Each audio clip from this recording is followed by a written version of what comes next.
conditions looking pretty good. The STS is ready for launch.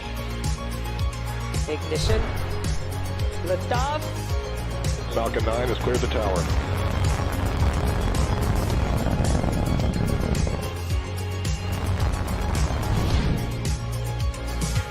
Ten, 9, 8, Side booster ignition. 6, 5, 4, 3, 2, 1.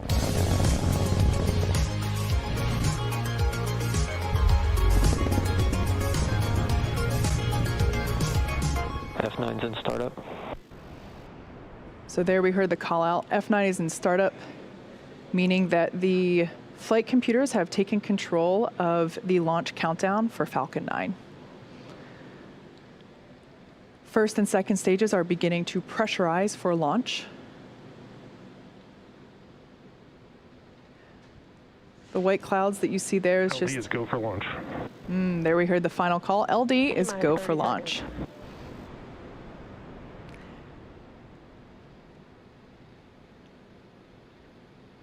Everything looking good for an on-time liftoff today. Let's listen in on the final seconds of the countdown. T-minus 15 seconds. 10, 9, 8, 7, 6, 5, 4, 3, 2, 1, 0. Ignition, and we have liftoff.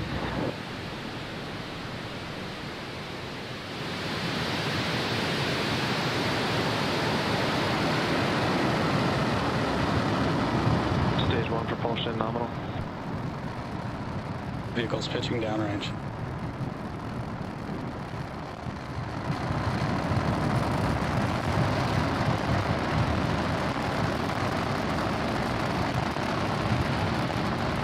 We're now 30 seconds into flight, and Falcon 9 is preparing to pass through max Q, which will happen at T plus 1 minute and 12 seconds.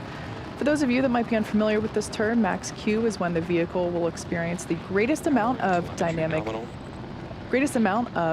pressure. Call out there that everything is looking nominal for first stage. To prepare for max Q, we throttle the engines down and then back up about 20 seconds later. And this helps ensure that we keep those dynamic pressures below a certain level. Falcon 9 is supersonic. So there we heard the call out that the vehicle is now going faster than the speed of sound.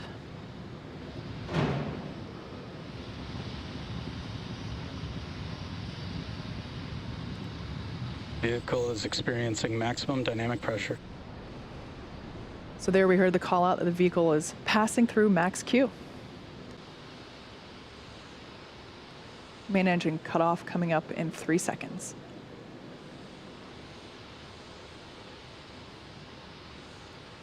And MECO. Stage separation confirmed. All right, there on your screen we have confirmation of stage separation as well as mvac ignition. Good mvac ignition.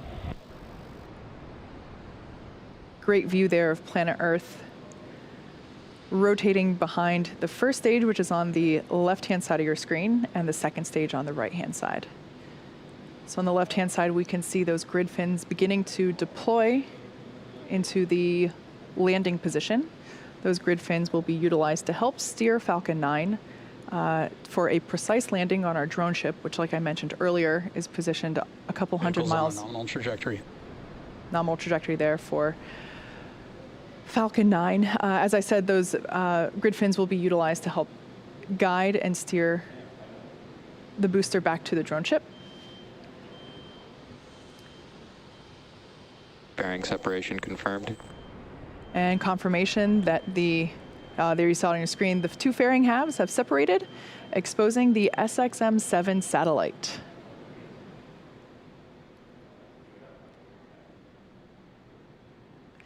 If you look closely, you can actually see the fairing disappearing from view in the background there. Currently at T plus 4 minutes and 3 seconds into flight, and we're performing the first of 2 planned mvac burns. At stage separation, the first stage's velocity is about 2,200 meters per second or 5,000 meters per hour, pretty fast. Once the first and second stages separate, that first stage is actually still moving at such a high velocity that it continues to raise its altitude as it coasts for a couple of minutes prior to starting its downward return back to Earth. Acquisition of signal, Bermuda. The next major milestone that we'll be able to see will be that first stage entry burn. For the entry burn, we relight the center engine, which we call E9, and then partway through the transition back through the Earth's atmosphere, we relight two more Merlin M1D engines, E1 and E5, to give us a total of 3 M1Ds, helping to slow the vehicle down as it passes back into the Earth's atmosphere. We're expecting that entry burn to begin in about 1 minute.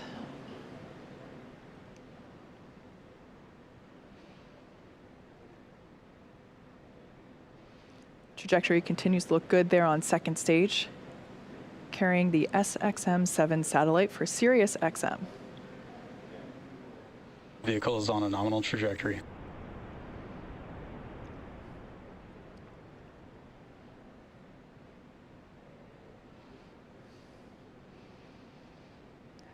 Gorgeous views of first stage as it has now reoriented itself, coasting through apogee and now returning back down. As I mentioned, we will be performing 2 maneuvers for that landing. First, entry burn coming up in about 10 seconds, followed of course by the landing burn on the drone ship. Stage 1 FTS is saved. First stage is currently about 50 miles above the Earth's surface. Stage 1 entry burn has started. There we can see that the entry burn has begun on the left-hand side of your screen for that first stage re-entry. Again, we start by igniting the center engine first and then reignite 2 more engines to give us a total of 3 engines, allowing us to slow the vehicle down as it re-enters the Earth's atmosphere. Entry burn, shutdown. And shutdown of those 3 engines for entry burn. Phenomenal. And there we heard the call out of SECO. And tuning in for that landing on the left-hand side. Hopefully we stick it. Looks like we lost the feed there. We'll try to bring that back to you whenever we have the opportunity. But we did hear the call out that we have good orbit for the second stage. So nominal orbital insertion.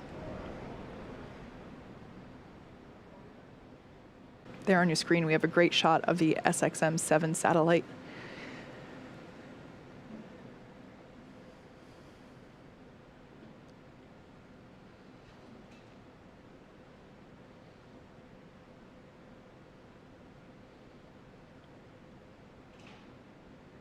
Payload separation confirmed. And there on your screen, we can see that the payload has separated. We've received confirmation of that successful separation of the SXM-7 satellite from our second stage, which will be bringing our webcast today to a close. Thank you to Sirius XM for entrusting us with the SXM-7 satellite. This mission marked the 7th launch and landing for this particular Falcon 9 booster. SpaceX